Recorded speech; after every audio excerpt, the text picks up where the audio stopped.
Howdy, everybody. Bob Tallman for No Spin Rodeo. No politics, no BS, just hard-hitting news and rodeo commentary from two of the most trusted sources in our sport. Kendra Santos, Tommy Joe Lucia. Listen up. Here we go.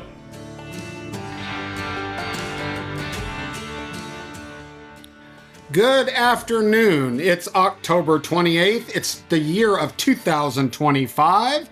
This is episode 82 of No Spin Rodeo. Welcome, No Spinners. Welcome, everybody, to this Tuesday's edition of Rodeo Without Any Politics. I tell you what, though, I sure like it. I don't know Miss Santos, who, everybody knows is our co-host and the First Lady of Pro Rodeo Journalism. I don't know if you've noticed it, but it feels like fall across the country. We had a northerner blow in. The wind's out of the north in Texas. It's cooling off. It's National Chocolates Day, if you like chocolate. It's First Responders Day, which who doesn't appreciate what our first responders do for us? And it's Vote Early Day. So, you can have yourself a chocolate, stay safe with the first responders, and get out there and vote and do all of this. Oh, so we've got a picture of, actually, that's Whiplash, but AKA Daisy. That was the absolute first monkey to ride a dog in the Tommy Lucia Review, and her name was Daisy. She was a cowgirl. Okay, well, I was getting an assist from Daisy to have you shut the hell up on Chocolate Day or whatever you were talking about. Anyway, the only good news about two house floods in the last recent years for me is that I ran across, because I have a 2-year-old granddaughter that has blonde hair and Swedish like my mother, and went into my office storage the other day and said, "This is a mess." So now I'm going through some old boxes that I haven't seen in 30 years. This is where this picture shows up. And by the way, so this is from when I packed up my office 30 years ago. The first time I left the PRCA, yes. But there's a story here. For one thing, this went in, because this is back in the dark ages when, all my tenure there, we used to do the sports news twice a month, every 2 weeks instead of once a month. Well, hold on. Now, for those of us that are listening just on the podcast, Kendra just flashed for all of us that are watching this live a picture that said Tommy Lucia Review, and it was the original Whiplash. I'm sorry. Go ahead. Okay, so I'm just telling you that the picture that I just flashed at you, Tommy Lucia Review featuring Whiplash the Cowboy Monkey, for one thing, it ran in the March 30th, 1988 Pro Rodeo Sports News, back when I was the editor of Sports News. But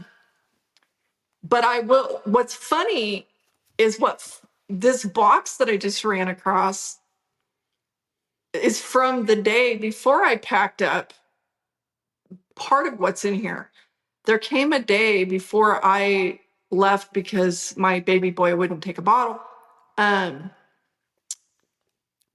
that someone in the PRC administration came to my door and told me I was always famous for, I had a glass top desk where you could put pictures under it. And so I was always sliding fun pictures that I take at the rodeos of cowboy friends and different things. And I had pictures on the walls of, friends, cowboys, right? And I was told to take every single picture out of my office because it showed favoritism. Oh, well, how dare you? How dare you have any friends? And yes, and so Whiplash, you're telling me her name was Daisy here, with her head cocked on the back of the dog, was hanging, and that was one of my friends that I had to take down out of my office. Get that monkey off the wall. You're showing primal prejudice. Yes. And I mean, Ty Murray, Joe Beaver, Fred Whitfield. Sorry, guys, you all have to go. Well, anyway. Whiplash was up there with Ty and Joe. That's quite a thing. No. this was not in a frame, but it was slid under the glass on my desk because I got such a kick out of looking that monkey in the eyes. So for those who are not as been around or whatever, this was your dad's monkey and dog. It was. So And that was Daisy. And she was, if you noticed in the picture, like she cocks her head and smiles. Like she's smiling in the picture. And that was what was fantastic about the very first Whiplash, Daisy, is she was so charismatic. She just loved people and loved entertaining. She was the one that would grab dirt and throw it at the sheep when she went by them. She was a great monkey. My only Vietnam flashback of the Whiplash, I loved watching it. Run the barrels, all the stuff. The only horrific thing that I'll never get out of unless I take red hot pokers to my eyeballs, is the one day that the dog ran into the tongue of a trailer and cold cocked a monkey. And that was horrible. But yeah, I saw where Dad in an article said that it cold cocked a monkey. I don't remember it. Well, but it didn't knock the monkey out. I was there. I think it sounded better. I think Dad thought it sounded better, but it did not. She bent. So we had a big row bar. So there was a big metal bar that went up. Okay, a giant bar that went up to about where the monkey's mouth was, and it served two purposes. One was actually when the dog went running too fast, it would tip over and roll over, and it gave the monkey a roll bar, right? So that the dog didn't roll over on the monkey. That was number one. Number two, well, it actually had three. But originally, the number two purpose was, if you can imagine putting a saddle on a dog, right? And how their skin goes every direction. Those monkeys, when they ride, they have to push that saddle over when the dog's going 25 miles an hour, or the dog will roll every time. Does that make sense? Like the monkeys really, really had to learn how to ride. And because can you imagine riding a horse running barrels and the skin could move, 6 inches either direction? Right? That's a belly roll. That would be your belly roll. Oh my goodness. But that roll bar, actually, when that monkey went under that tongue, the dog hung up on that row bar, right? And stopped him, and then he went on through. And so I don't remember it as cold cocked, but maybe that was the case. It was a long time ago. Loaded. Okay. So just announced, and this is kind of fresh for everyone. And because I'm getting enough text messages and messenger messages with questions, NFR back numbers, I get similar questions every year, and they're totally legit questions. So I went to our go-to guy, Steve Knowles of the PRCA today, with a couple of clarifications on the NFR back numbers. And for one thing, I think one of the things that, of course, everybody's talking about back number one again. Stetson Wright's back number one again. He was last back number one in 2023. Last year, Shad Mayfield was number one. Now, of course, this duke out between Stetson in first and Wasey Shaw in second. But I think interesting to note, because it's all, if you're following every detail, like nerd girl here of the NFR, like, okay, so Stetson Wright in the world all around standings shows at 391,000. Okay. But his back number standings are over 515,000. And I don't know how many people are noticing this stuff, but it has everything to do with why, when we get into some of these fine points on the back numbers, it'll explain some things. So and the same with Wasey Shaw. Okay, so in the all around standings, he's at about 358. In the back number standings, he's at 488. Okay, that's $100,000 difference more, and it's because of a couple of reasons. Back numbers are decided on unofficial and official money, right? So for those who don't understand that, like when you enter a rodeo, you say this officially counts toward my world standings, or this is unofficial and doesn't. But even if you choose not to count it toward the world standings, based on the limits that are different for each event, as voted on by the Cowboys, that money still counts toward back numbers. So in theory, the number one all-around Cowboy going into the NFR, it's possible that that person could get the number two back number if the number two guy had more unofficial earnings. So the confusion typically comes, and another little tidbit that maybe I vaguely remember, but this hasn't come up in a long time. Team reppers now, since they started naming a world champion hitter and healer and keeping separate standings, if they're tied, which a lot of times they are now because they have equal earnings for the year, the tie is broken by who's been a PRCA member longer. Ah, They get very interesting. They get the lower back number. So I think that's very interesting. And so also of note, in the all-around, the reason that the world standings, guys like Stetson and Wasey have lower money than what shows for the back numbers is because to keep it even, no event counts more than 75 rodeos toward their world standings during the regular season.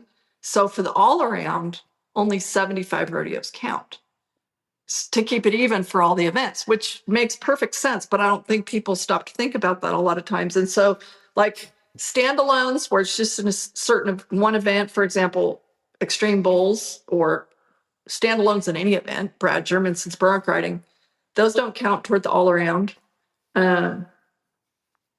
Anyway, okay. So hold on. I'm confused. Help me understand this. Originally, you said every dollar counted. Oh, no. Toward the back numbers. Towards the back number, but not the all around. Not the all Correct. Got it. Sorry about that. Got it. Mm-hmm. But that's a big discrepancy to have, if you think about it in the world standings, Stetson at 391 versus 515. And it is interesting to me as I started scripting the back number show. Stetson has the number one, but he's not the season leader in any discipline, which I also find interesting. Where typically, like last year, Shad, he's the season leader in tie down roping, which is usually the case in contribution, right, to the number one, the all around or the season. So you got to remember during the bag number ceremony, it's actually the season leader, number one, right? Because all around hasn't been crowned. So it's the number one. We introduce it as the season leader. Based on money. But the thing is, in Shad's example, he won such the lion's share of his money in one event. Whereas here you have both Stetson and Wasey qualifying in two events. They've won a ton in two events. Correct. They don't have to be number one in either event. Yes. So I think that's okay, here's a couple of examples that I'm just going to cherry pick. Dustin Aguisquiza is lower than Clint Summers. Clint Summers is higher in the standings, but Dustin has a lower back number. It's because Dustin won about 10,000 more in unofficial money. And the same in the steer wrestling is just one more example before we move along. Bridger Anderson is higher in the standings because he's higher in the standings, but Chance Howard is lower in the standings and has a lower number in the back numbers. It's the same. It's because of unofficial money. So I think that's interesting. Also interesting to me is that the PRCA and the WPRA events are all thrown in the same hat. And then the rules apply to the breakaway ruppers. No, not the breakaway ruppers. The barrel racers. No, I was going to say everything but the breakaway. Yeah. Yeah, they have their separate deal. But the WPRA barrel racers, they follow the same rules. But here's a little asterisk. WPRA, they cannot count any non-PRCA sanctioned event toward back numbers. Yeah, I'm sure. WPRA barrel racers. They're cracking down because they don't like it that some of these rodeos want to do invitationals. And so they crack the whip on that pretty darn hard. Okay. And then Also interesting, one more little detail that I was curious about. Regular season steer roping money, even though they have a separate event, the National Final Steer Roping, does count toward NFR back numbers. That's kind of interesting. Very interesting. And then I also asked the question today, and we're going to get an answer. Back in the day, money won at the National Final Steer Roping counted toward the NFR all around. And so Noel's going to check on that. For that year, right?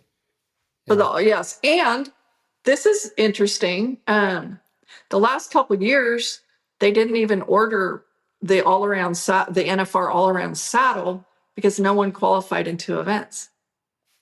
So that's pretty interesting. So this year there are 2 guys gunning for the NFR all around, and it's Stetson and Wasey because no one else is eligible. So. Well, for those of you who don't know, the Steer Open NFR is at Mulvane in November, right? Right. Mulvane, Kansas. It's a cool event. If you like that, you should go. It's a casino hotel arena, and it's a fun little event. It's a mini everything of the NFR. They do their best to try to replicate everything that happens at the NFR. I think it's great, and it takes me back to the days when we were working for the PBR when we all stayed at the MGM Grand. We all ate, slept, and went to the event right there inside the hotel. And I thought that was the greatest. Yeah. I loved that. It's a great okay. As the man behind the curtain at the NFR back number ceremony, are you at liberty to tell us any fun twists about this year, or? Well, I guess I'll go ahead and say it. I guess they can fire me. We will be featuring the 1985 champions as a part of the ceremony, right? Of the overall ceremony, which I think is cool. So we'll be introducing and featuring the 85 champions. Remember, you and I originally started the area for the family members. That will continue. Very well received. PRCA got a lot of pats on the back, and it was our idea. But, it doesn't really matter as long as it happened. That will happen. We'll have some showgirls, and it's going to be an exciting night. Now, the only other thing that will be interesting, little snippet for some of the no spinners we will kind of flip things around, and I think what I'm going to do is introduce the number 1 back number first. And we typically always do that last. So we're going to switch that around a little bit. But otherwise, very much the same. It'll be cool to have those 85 champions up there. And they'll be the ones that'll be handing out each back number to their discipline. So I think that'll be fun. And I don't know if I was supposed to say that or not, but that's all I'm telling you. I think it's super cool, and for those who are like, well, why those guys? It's because this is the 40th year that the NFR has been held in Las Vegas, and because the first one was in '85, and then we had the one 2020 where we went to Texas, and then so that's where this year is number 40. And your big guy Oates in there, Ted News, Charmaine, Germanson. I mean. The Jake and Clay. I know, yeah, it is super cool group of contestants, right? And a lot of these people don't even know who they are, right? So it's pretty cool. I think it's very fitting, and it's going to be a cool night. I mean, if you haven't been to the back number, since we've kind of changed it around, and it is a jam-packed, fun night. I mean, you can come early, get pictures in front of the backdrops. There'll be Vegas girls out in the hallway for you to take pictures with, all your favorite cowboys. I mean, this is an event, like if you're true blue, and some of the stuff, you and I have talked about it, some of the stuff that happens in the hallways as we're getting ready for this, because these guys are on edge. They're fixing to have their biggest competition. Some of them are experiencing a little bit of entertaining beverages. And, they're fighting off the pressure of the biggest 10 days of their lives in some case, especially the rookies. And there's a lot of crap that happens. And then all of the women, right? All of the wives, it's like an unwritten competition of who, and I didn't even know this. You probably could speak to this, Kendra, but you have to find an outfit, I guess, from what I understand, in both the award ceremony and the back number. You have to somehow find an outfit that nobody else finds and wear it there. And then if you see somebody in it, you get pissed. Is that the way the women thing works? Well, listen, Fashion Week in New York City has nothing on the rodeo wives, girlfriends, barrel racers on back number night. It is like, whoa, smoke show. I Yeah. mean, it's The, like, the barrel racers, when they walk up there, I've noticed that they look absolutely stunning. They really do. it's It's stunning. it's true. And Yeah. people who 364 days a year don't wear makeup or take a blow dryer or a curling iron to their hair, like they have it done. And What's that called? it's really something. That's called Really something, something. right? When you get your hair done, it's like a dry poof or something. Isn't there a name for that when you pay to have your People, they might call it a blowout. blowout? Maybe. Blowout. See, to a man, a blowout has a whole different connotation than that. But yeah, Well, okay. Well, here's the thing. So, what's weird to me is people have a blowout and then they don't wash their hair for like 4 days. And I'm like, ew, I want to wash my hair every day. So, So see, I'm if not if that a cool. lady comes up to me and says, "You're never going to believe it," right before the bag number ceremony, I had a blowout. I'm thinking you got a problem, right? Not that this is a good thing. Okay, well, forget it. All right. I thought you were going a different No, direction. I was going that direction. So anyway, okay. Okay. Okay. So, all right. So then let me just saunter on. Um, the 2025 PRCA Danita Barnes Contract Personnel Lifetime Achievement Award 5 finalists were just named. John and Karen Kissel, Delia Walls, who's a rodeo secretary, Jim Sabota, rodeo photographer, Dwayne Reichert, clown, and Tommy Joe Lucia, who I'm calling the rodeo Wizard of Oz because he's behind virtually everything that goes on just about everywhere, including in Las Vegas. So first of all, big congrats on that. That's a big Thank deal. you. It That's a big is. one. Thank you. And I just want to ask you one thing, like, why is this particular recognition so, I can tell it's really special to you and like humbling to you? Why? Well, it's because the award is based on people that have dedicated. If you look at the past recipients and even the current ones that are in it with me, people that have dedicated their entire life to this sport, right? They didn't just dip in, dip out, go on to a better thing. They started there and have been there and have lived it and breathed it. I mean, you look at Rump. So I can't think.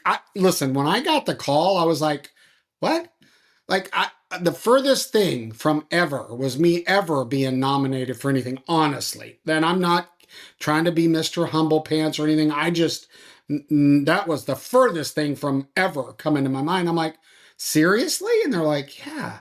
And I said, what award is it? And they told me, and I said, well, that's the only award I would want to win. And I mean that.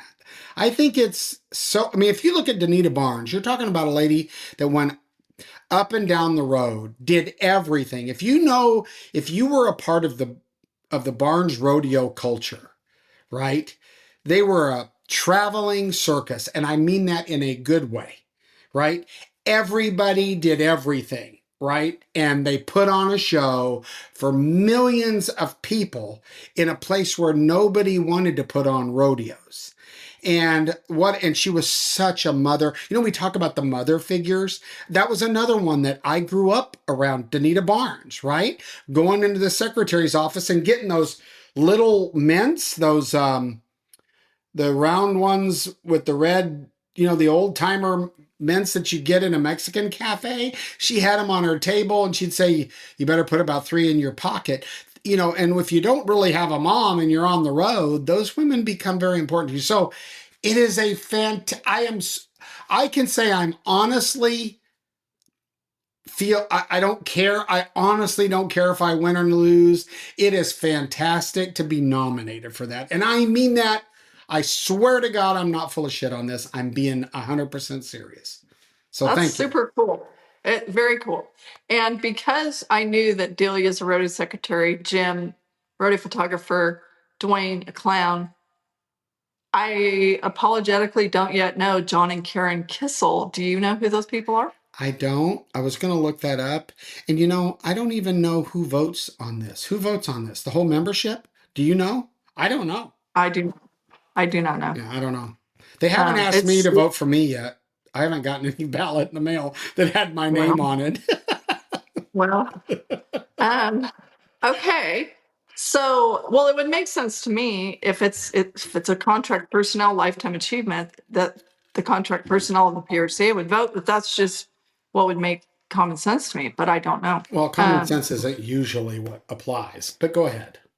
Oh, now. Okay. Announced today, October 28th, the Justin Best Footing Award winners in each circuit. So I just want to name them really quickly. In the Badlands, Ag Expo Pro Rodeo, Watford City, South Dakota. California Circuit, Clovis Rodeo. Columbia River Circuit, High Desert Stampede in Redmond, Oregon. First Frontier Circuit, First State Stampede in Harrington, Delaware. Great Lakes Circuit, Sykeston J.C. Boot Hill Rodeo. Montana Circuit, Sanders County Fair and PRCA Rodeo in Plains. Mountain States Circuit, Steamboat Springs Pro Rodeo Series in Colorado. Prairie Circuit, Kansas biggest rodeo in Phillipsburg. Southeastern Circuit, 5th annual White County PRCA Rodeo in Searcy, Arkansas. Yeah. Yep. Okay, Texas Circuit, Rodeo Killeen. Turquoise Circuit, world's oldest rodeo in Prescott, Arizona. Right. And the Wilderness Circuit, Gooding, Idaho Pro Rodeo. So, congratulations. I think why it's important is obvious, safety reasons for horses and humans. I think a really interesting thing for me to ask you right now, as you being a behind the scenes guy in a committee, a rodeo producer, and I know Good Ground is really important to you, but for the committees who don't just happen to have an in-house volunteer ground expert, what are these people to do? Because everybody wants to keep everybody safe and have a fair contest. What advice do you have to those people? Well, I wonder if the awards are given out on most improved, because there's a lot of rodeos out there that have really changed their culture as it relates to ground. A lot of rodeos, not just those that were listed. To answer your question, here's what's interesting. One would think that it just has to do with depth. And, there was a time when, as long as you had an Arena Works or a Black Widow and drug it around your arena, you were being sufficient in having the ground. But the amount of time that I've spent and that, so I think the very best person in our industry as far as understanding ground is Randy Spraggins and Specialty Tracks without an exception. Now, Kaiser, who invented the Kaiser tools, does a lot of things in the Western equine sports, the other things, and very, very good at it. But in rodeo and bull riding, Randy Spraggins, who I use exclusively, and I pay way too much money to get him there. But to your point, it has to do with temperature for that week, moisture in the ground, I can't even say the word, scarification of the hard pan. So, underneath the ground a certain amount, every arena has a hard pan. There's a place where the plow hasn't got to. Does that make sense? And if that is slick, right? If it's like concrete, well, you can imagine once, especially in the barrel race, and once they hit that same spot and move that 6 or 8 inches, they hit that slick spot and it doesn't change. So you got to get down. Like as you know, we've talked about it. We've stopped slack. Didn't realize that they were going to get down 11 inches to the hard pound, went down 1.5 feet to break that up. And so moisture content, and like in Salt Lake City, for example, it's hot. It's 110 degrees and no humidity. So we literally put, I think it was 220,000 gallons of water in 5 days on the arena. Randy Sprankins handles that. So my point is there's so much to it. And here's the other interesting thing. People are like, because in my PBR days, I had dirt stockpiled in every market, right? And the people would come up, even the bull riders, and say, why is it that the dirt's different when you stockpile it? Well, it has to do, Kendra, right, with regions, right? In Salt Lake City, it's a desert. It's all sand. You got to bring clay in to get the right consistency. But you go to Iowa, it's that black, mucky, ugly, the stuff that gets on your boots, and every step you take, it gets 2.5 feet bigger till you finally can't walk anymore. And so when we look at these rodeos, that work so hard on their ground, for instance, like Sykeston and some of those places that are in this real clay area, they have to work twice as hard, right?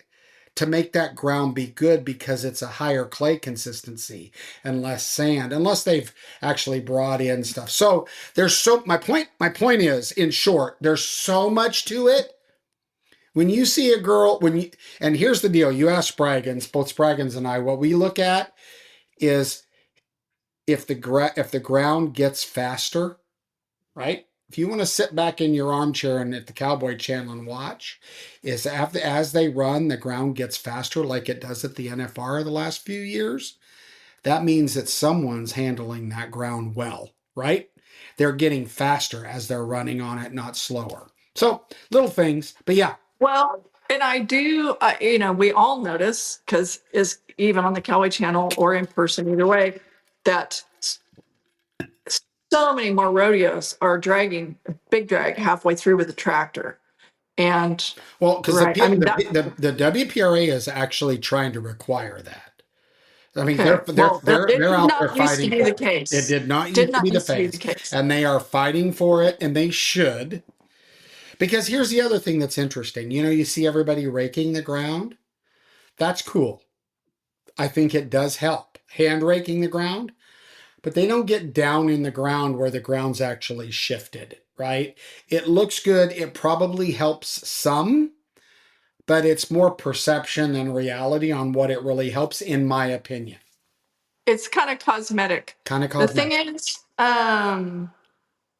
okay, well, and basically when you, like in a typical perf at a lot of the rodeos now, when they're dragging after, say, 6 or whatever, halfway through, it gives 2 girls a chance to be top of the ground every perf, right? And so that, and okay, at the NFR, they don't do a big drag during the 15, right? So that's kind of an interesting PS, 15 and I know, yeah. I know. Can you imagine? And 15 days in the desert in Las Vegas on a concrete floor to keep that ground good. Hats off to all the people at the NFR. Like, that is a real, like, they work all night long. People don't realize this. They go have a drink, they go to the after parties, they go to the buckle ceremonies. There are people out there that are literally working all night long so that ground is right the next day. And I mean, I used to have always have a copy of the schedule. The schedule is like, holy crap. Does everybody not realize that they like wash the chutes and repaint it if it got kicked and all that kind of stuff? It's wild. Do you know if they recycle? They used to always recycle the dirt at the NFR from one year to the next. Do you know if they still do that? Yeah, it's stockpiled. It was brought in. It's a custom mix, and they have to put it behind chain link fences and locks, because when the year that they didn't, a lot of it was stolen for yards. So now it's under lock and key. That stuff is very important. It's interesting. And a lot of times, historically, a lot of people get the Vegas cred or whatever. And Tandy Freeman, he had a theory about that. that it had a lot to do with that recycled dirt, having mold spores. So what, there's like the flu just stays in the dirt? I have to ask Tandy about that. It's not the flu, but it's if it's mold spores or something like that. He's like, it's tough to be in. I would have to say, Tandy, it's the fact that we breathe the same breath in those casinos, along with 500 gallons of smoke over and over and over again. Wouldn't you think that it's the smoke in the casinos that gives us the funk more than the dirt in the arena? Come on, Tandy. Anyway, moving along.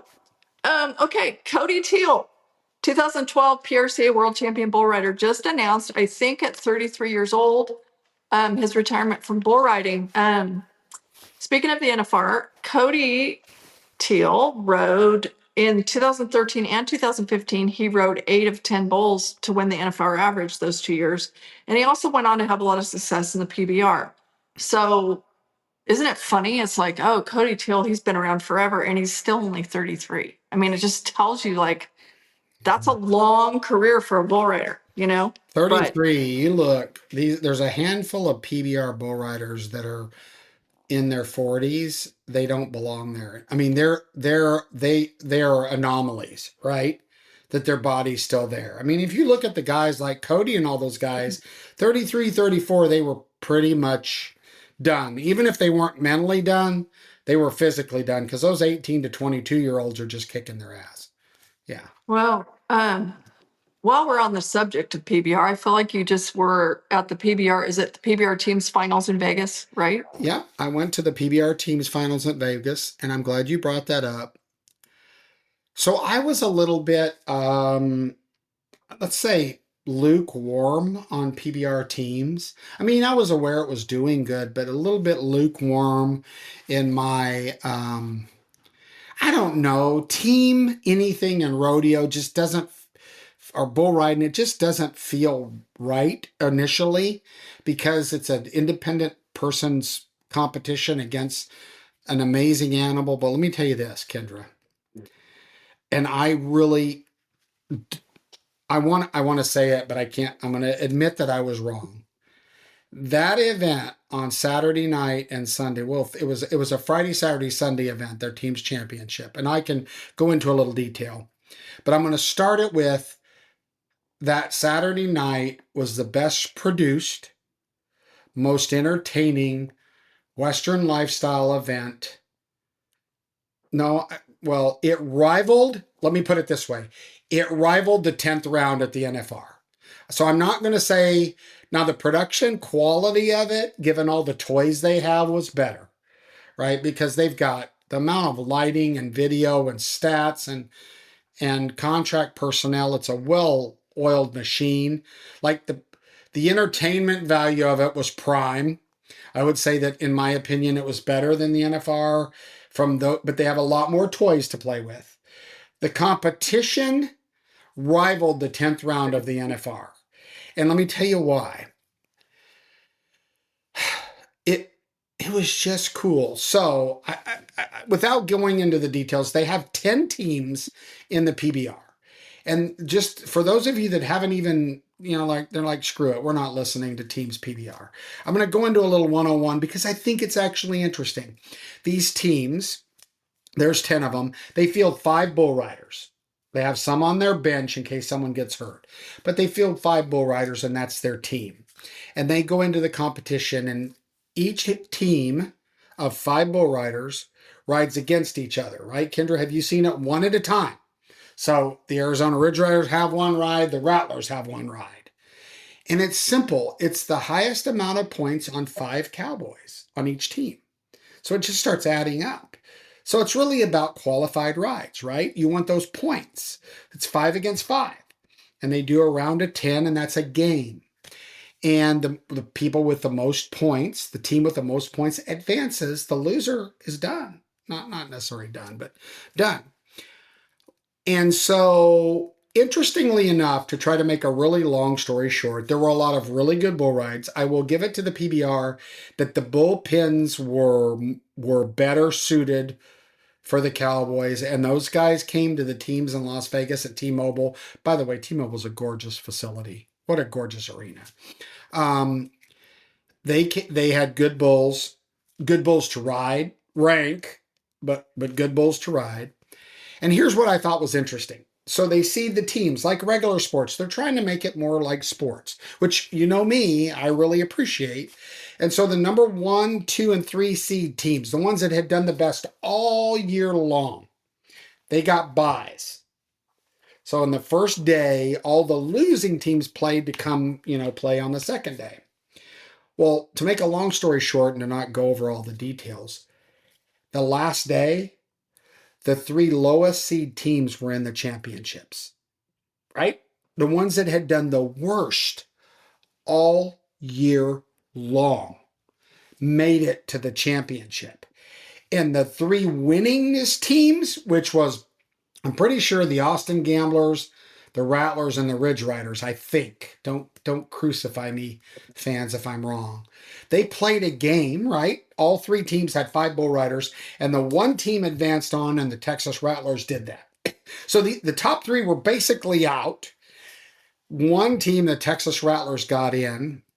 So it's Sunday, matinee, and you've got the teams that haven't done that great all year long playing against the Texas Rattlers, who've done pretty good. They weren't smoking it. The Austin Gamblers, I think, had been the ones that were winning most of the year. And it's all about rides. Long story short, the Carolina Cowboys, and let me tell you why this is special, and I think you'll like this. The Carolina Cowboys win it. They've never won a team's championship. They're coached by one of my favorite humans ever. And so I don't want to get, and it's really a twosome. And that is Jerome and Tiffany, who is just as important, I think, to that team as Jerome. They win the championships, and they've got great bull riders. They've got Cooper Davis, Salgado, Winkler, who I'd never heard of, Kobaba, we've heard of him, Jess Lockwood, DeSouza, who's an older guy. They have a pretty stacked team, right? Well, Lockwood rode really, really good, by the way. In case you didn't know, he broke his collarbone at the team's event, so I don't know what that's going to mean for the future, but they won. And to see Jerome on that center shark cage, right, in his wheelchair holding that check, you're not human if that doesn't feel good to you. And remember, it's lose, go home, right? It's not aggregate, how you've done all season.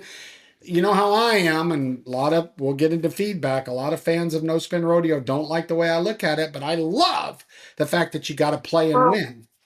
Yeah. Well, so for one, okay, Jerome Davis being the 1995 world champion PRCA bull rider, and also was making a lot of headlines when he was paralyzed in 1998 at Tufts event in Fort Worth. Lawn darted is the way I remember them putting that when he broke his neck. But so I was wondering is the team's final sudden death? Do they toss the regular season? Well, they come in seeded, right? And so the first day is the lower seeds. It goes by wins through the season. There's 13 stops, and you have wins and losses, right? One team plays another. It's a win, it's a loss. Well, they see. So all the regular season does is make up the bracket. It sets the bracket up, and it's a bracket. But then it's sudden death. Then it's sudden. Well, it's kind of sudden death. That's not fair to say, because, for instance, the last day, all the losers played, and one team advanced. Okay, so everybody got to play that last day. One team advanced, and then the second day, the Rattlers were in there.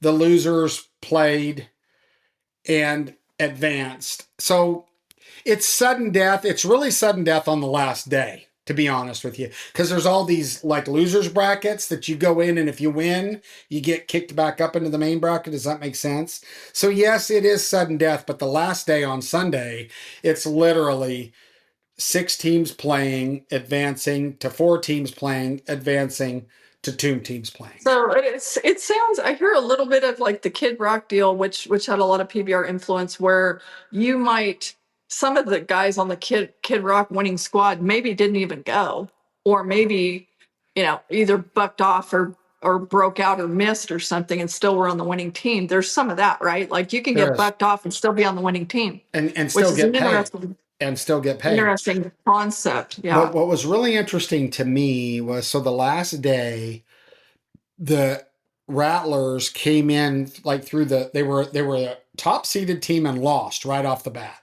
So they were in the losers bracket. They worked their way back up to the championship. And so there's 3 games, the last 3 games. The 2 teams in one of the games had 4 out of 5 riders ride successfully. Does that make sense? Both teams did, the Rattlers and the other team, and 1 advanced. And then the other 2 games, there was only 2 qualified rides. So technically, right, the Rattlers, because they played such another hard rival, to go 4 for 5 and lose by 2 points, like the Rattlers lost by 2 points out of 5 rides. Does that make sense? Out of 4 rides, excuse me. They rode 4 out of 5 bulls, but they lost by 2 points total. They add them all together. They actually did better. Does that make sense? Than some of the other games where teams rode 2 and advanced because the other team rode 1. So it's just really interesting. It's really interesting. Well, I know we need to keep rolling to cover a lot more ground here, but I am curious how much money the Cowboys are making. Like, is it top heavy, or can you be on the 3rd place team and make something? Or those guys are all salaried, right? They're salaried, and the average rostered guy. So there's, I think, 7 on the roster, 7 that are all, the average rostered guy in 13 events makes $150,000. For how long of a season? 13 events. 13 events. So that's probably, I'm going to say, no more than 30 head of bulls. It's freaking fantastic, Kendra. It's a summer series. Now, is it good for the PBR? I don't know, because they've got so many bull ridings now and so limited amount of outs for guys. You start to ask yourself, but these young guys, I'll give you an example. On the Carolina Cowboys, a guy that I'd never heard of, this Clay Guyton, bull riding machine. Never heard, I hadn't heard of him. I mean, I heard his name, but I never thought of him as the juice. But Brady Fielder on the Rattlers, these are guys that, Kendra, they ride a lot of bulls consistently. So does Sage, right? So it is a great event. Hats off to Sean Gleason. Sean and I have had our arguments in the past, but hats off to Sean Gleason, Luke Kaufman, those guys that produced that event. They had 32,000 people at T-Mobile, Kendra. 32,000 people come watch teams. And people with green hair, they dyed their hair green because they were the Austin Gambler fans. You look at signs and people out there and you're like, they're getting closer to this looking like an NFL game. So hats off. I think it's cool. Yeah, it's demographics that reaches beyond our traditional. And there's nothing wrong with traditional. This is just different. Yeah, right. Yeah. It's an accompanied. It's beyond, but in addition to, that's cool. And by the way, since we're talking about bull riders, our little buddy Hayden Welsh, who set a record for money won on a permit this year, just won the Mountain States Circuit Finals. And so he's off to a pretty cool rookie year. What a cool kid. Wasn't he a cool kid? How can you not pull for him? How can you not pull for him? No. Yeah. And I also have to say, talking about bull riders, that our friend Lane Frost, who his birthday, I always remember that Ty Murray's birthday is October 11th. Lane Frost's birthday is October 12th. He would have been 62 this year. And then Joe Beaver, I think, is October 13th. So those 3 days were have a lot of historic significance. But Lane just got his star on the Texas Trail of Fame on October 23rd, a few days ago. And I just, it always laughs at me because I'll be walking along around in the stockyards and I see a star like Trevor's star or something, and I just stop and I step back and I just have to stare at it. And now there's another one that I've never seen this yet, and I can hardly wait to see Lane Frost's star on the Texas Trail of Fame. So that's That's really cool. Well, Right you there in know the stockyard, right in front of the Cowtown Coliseum. what's funny, and I don't want to take too long on this, but a lot of these people that didn't experience Lane, right? Like those of us did, they hear Lane Frost, but you had to have sat with Lane, like both of us did, and just had a conversation to appreciate what we lost. It wasn't just a good bull rider, right? If you look at his family, right? And I feel bad because people hear Lane Frost, especially this younger generation, right? And they think, oh, he's a great bull rider. He was a great bull rider, but he was what a cowboy should be. And you knew that if you sat with him. Correct me if I'm wrong. You probably sat with him more than I did, but I did. I was just a clown, rodeo clown. He was just freaking cool. Like would sit down and talk to you and talk about anything and have a great conversation. And he walked away and you're like, golly, that's a cool dude, right? Like a really He was cool guy. genuinely nice, and when he asked you a question, he looked you in the eye and waited for you to answer. And I mean, I don't care if it's a kid, it's an old man, I don't care. And I watched him do it so many times, and that was a great human being. Good And dude. what a privilege that we got to know him. Amen. So I also want to mention I have another sad note and I have a happy note before we get back to anything else you want to talk about. Jim Nichols just died, and I had kind of a special connection with him and his family. Jim was at the PRCA. At one time, he ran Procom. He was the director of rodeo administration. He He did ran everything. circuits. He did a lot of things at the office. And for me personally, there's never been a better wife than Leslie Nichols, by the way. But and of course, NFR barrel racer Shaylee's dad. They were so special to me because, unlike my second baby who wouldn't take a bottle, after a 3-month maternity leave, I went back to work after I had my Lane.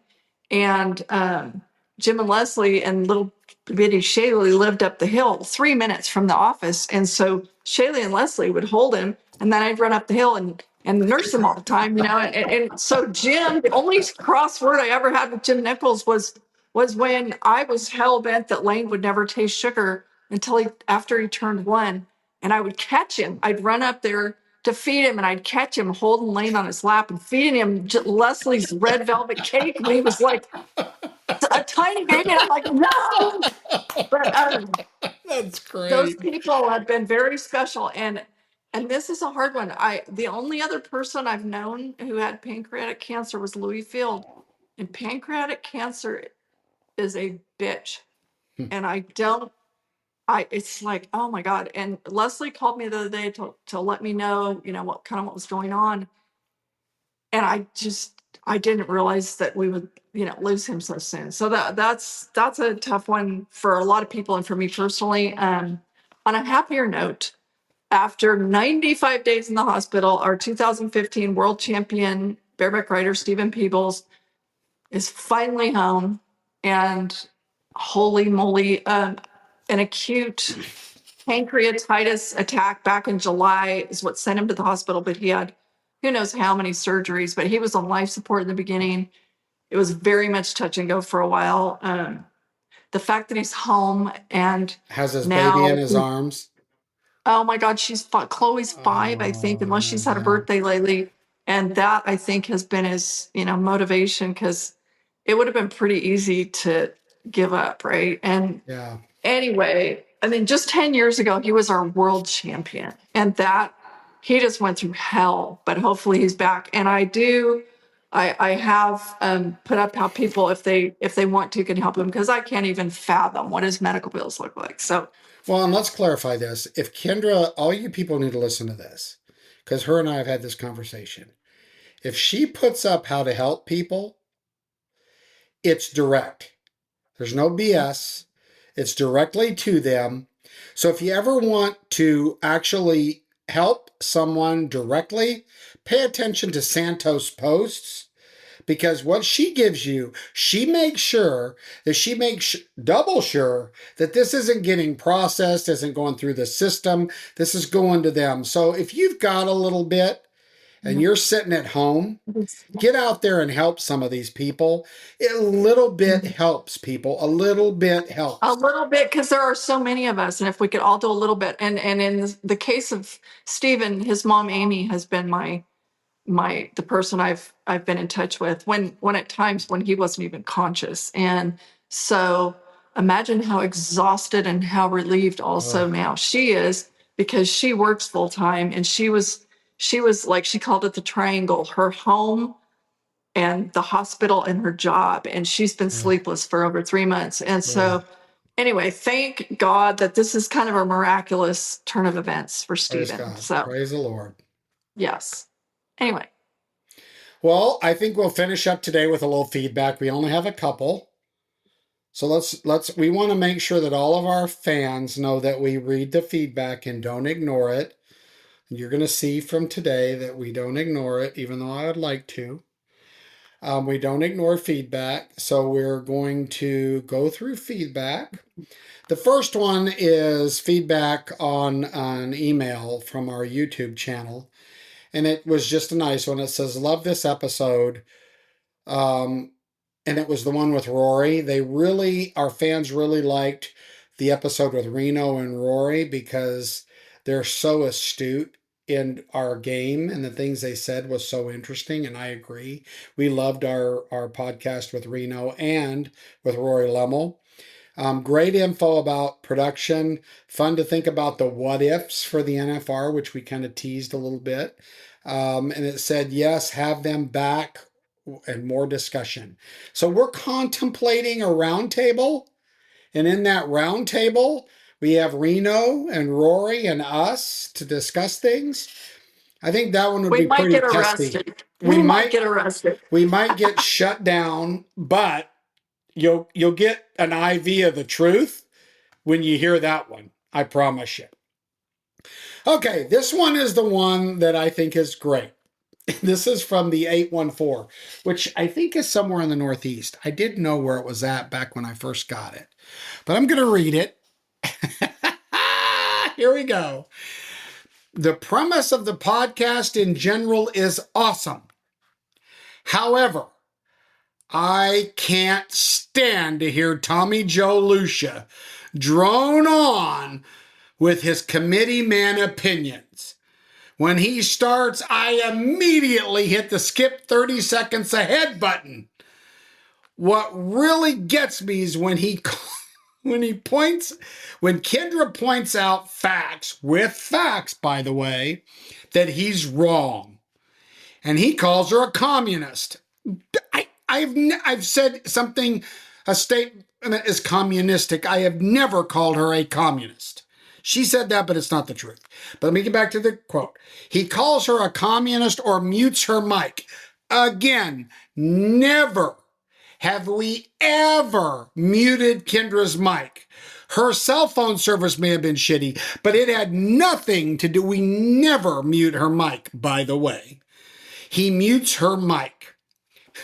He has plenty to say, but I'm not sure anyone cares to hear what he has to say. So, 814, I'm so sorry that you've had to hit fast forward the last 30 seconds while I've been talking. And I'm so sorry that you have zero appreciation for the opinions or the perspectives of the rodeo committees and producers in this industry. We have such little to do with the competition. So I'm sorry that you really detest what we have to say.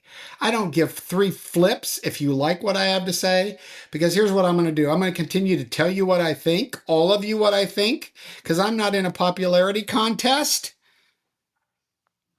So there you have it. Kendra, what do you say to 814 that says that we really, and I know you really, I annoy the crap out of you too, but well, that's our feedback. I think the word communist has come up a time or two. here. I And, should have said socialist. you I know, shouldn't but say I think communist. and for example, I think it may have come up because we respectfully agree to disagree on whether or not timed events should be done in thousandths of a second to or hundredths of a second to break ties, for example. Sometimes I do go silent when somebody pisses me off rather than say too much that I might regret later. But yeah, if you have the ability to cut my mic, I'm not aware of it, but We haven't. I swear to God, nobody's cut your no, I don't. mic. No, I don't. And by the way, when I say socialism, let me just clarify this. I think our country has too much of give every kid a blue ribbon. I'm sorry. That everybody has to feel like they're a winner because it's the losers that support the systems by putting money into it. Because if we want to get our sport to where it belongs, the guys that kick ass get paid. And they don't get paid by the people that lose. They get paid by sponsors and fans. So I'm sorry if you don't like that. And when I say socialist, it's you know how I am, Kendra. You and I also disagree about top loading the prize money, right? I Well, want a winner to walk away with enough money that they can pay okay. 10 payments on the ranch. Okay, and I want big money for cowboys and cowgirls is like part of my life's work. I'm all about it. And in this particular example, I will just say that we won't go back and beat it at horse, but the human reaction time intense is enough for me in the timed events because you have a flagger and timers, and I don't care if they're the most perfect ones we have. Still, there's that, and the difference could be between winning 50,000 for first and 25,000 for second place in your scenario where we're going to break the tie by hundreds where hey, Martha could have just taken half a blink and that could have been the difference for one guy 50 or 25. Whereas if you have a tie, each guy is going to get 37.5 or whatever it is. You know what I mean? And that when I you're agree. I agree in our current situation where you've got two timers at the other end of the arena pushing a button. I'm just saying that there is AI, there is technology out there, right? That could we don't remove. know that. We No, don't know no, that. I know that. It's there. I It's there, young lady. I There don't are. know, young man, except for I'll say this on AI, where I'm not that impressed as a journalist, is when I see people. How many times now am I going to watch a 10-month-old baby or a 400-pound 80-year-old woman riding a bikini, riding a bucking horse or a bull? Because it's all AI. And it's like, Yeah, this is funny.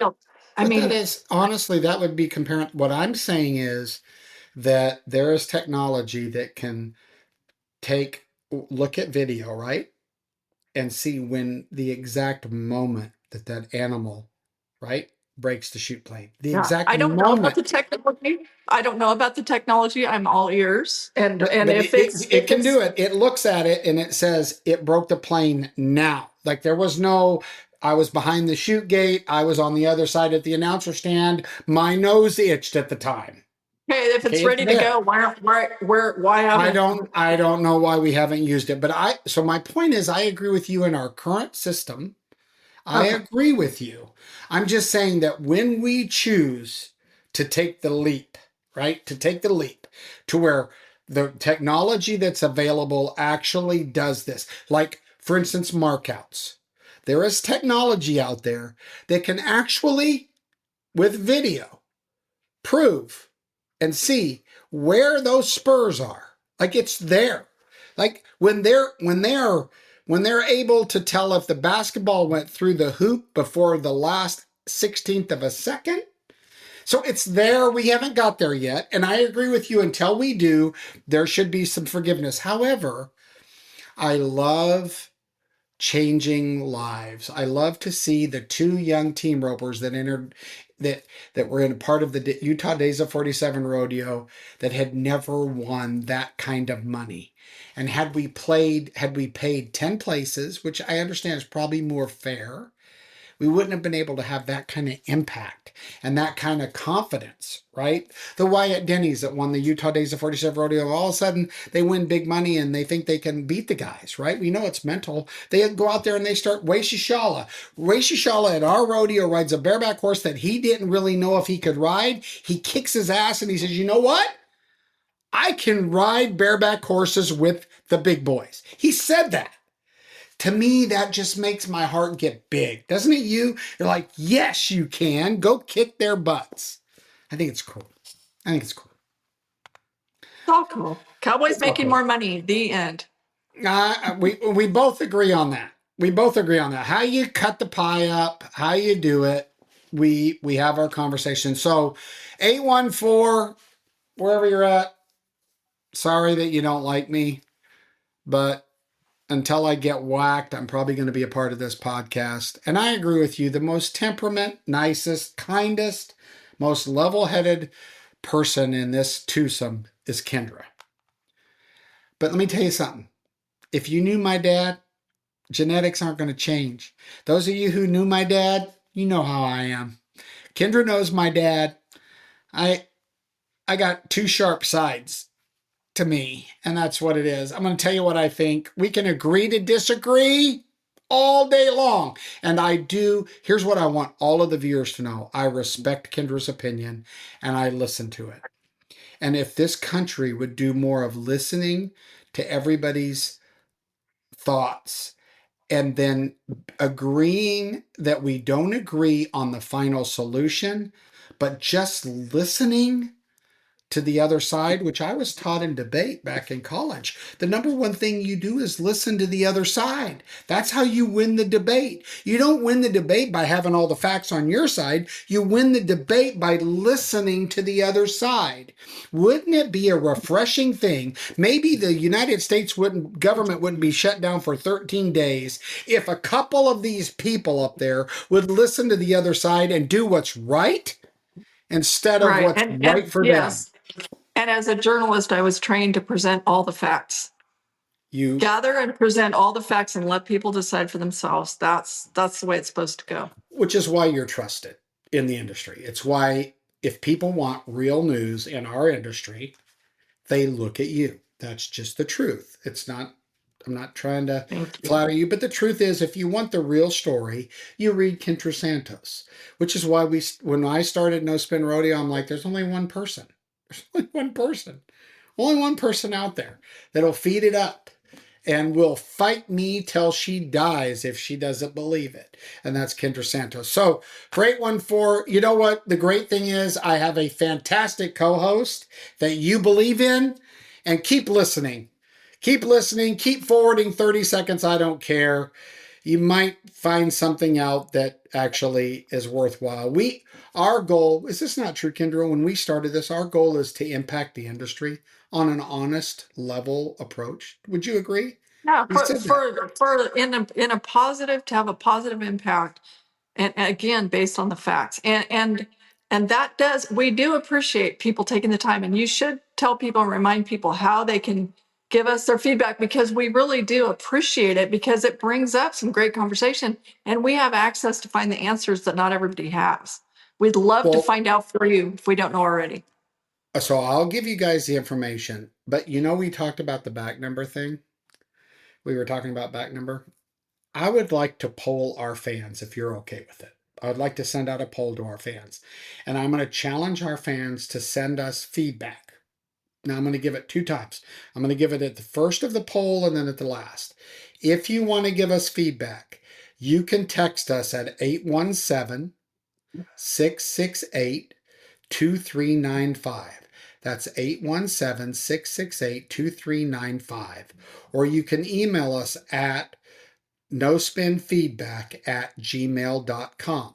That's nospin, NOSPIN, feedback, FEEDBACK, @gmail.com. That's how you reach us. I'm going to pitch something out there. I'm going back to the back number thing, and we'll end the night with this. So I produce the show, and I work with the PRC on this. There are several awards where you don't know who wins. It's 5 nominees, right? Clown of the Year, No, right? 5 nominees. Well, let me give you a little background. I get texts and emails all the time from the nominees as the producer of the show saying, do not bring us on stage. It's embarrassing if we don't win. I respond to them with, really? To be the top 5 in 700 rodeos for your peers to select you as the top 5 to get that recognition is cool.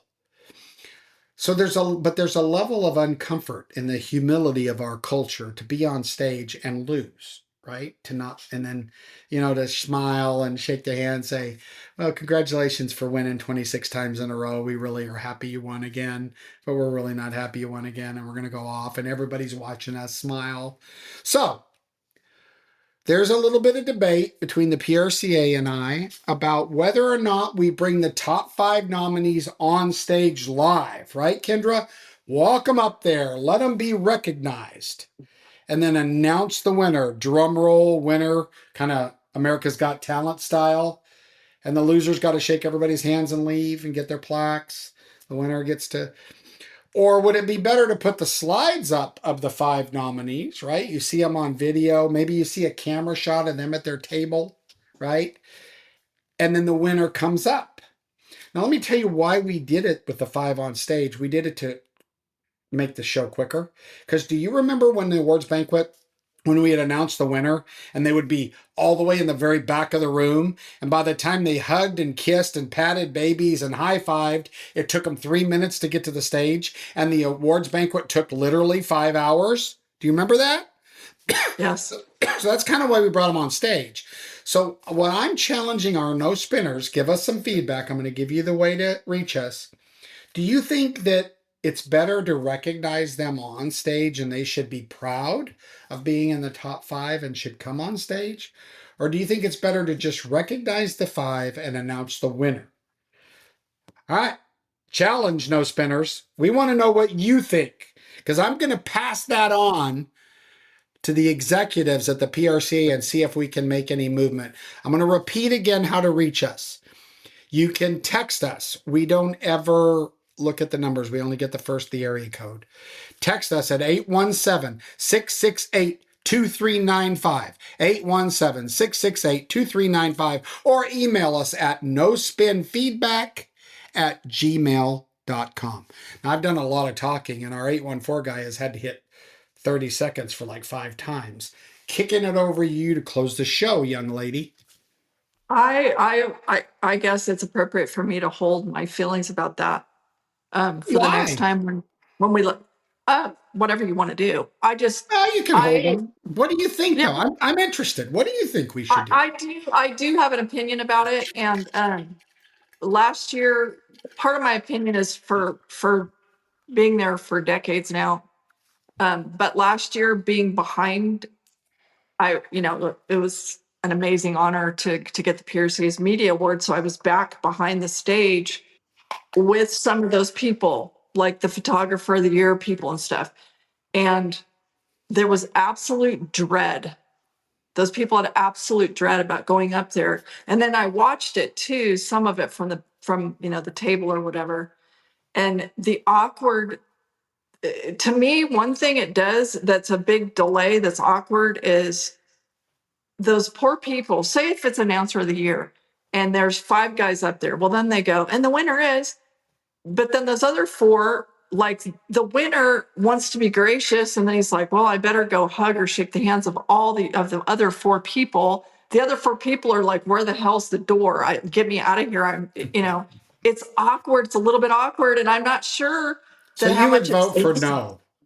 I would vote for, I can understand where somebody's heart was coming from to get up there and have your day in the sun, 5 people. But when you say, and the winner is, man, it's an uncomfortable I appreciate that. I guess I just think that being in the top 5 is a big deal. It is a great honor for sure. It's a big deal. And I think, but just so many of those people have said to me, "Oh my God, I thought I wanted to die. I wanted to find a hole to get out of there. Like you can't Tommy do like Joe, a if they brought the 5 Danita Barnes up there, I'd be like, hey, people, one of the top 5. Don't care if I win. One of the top 5. I'm in the cool group.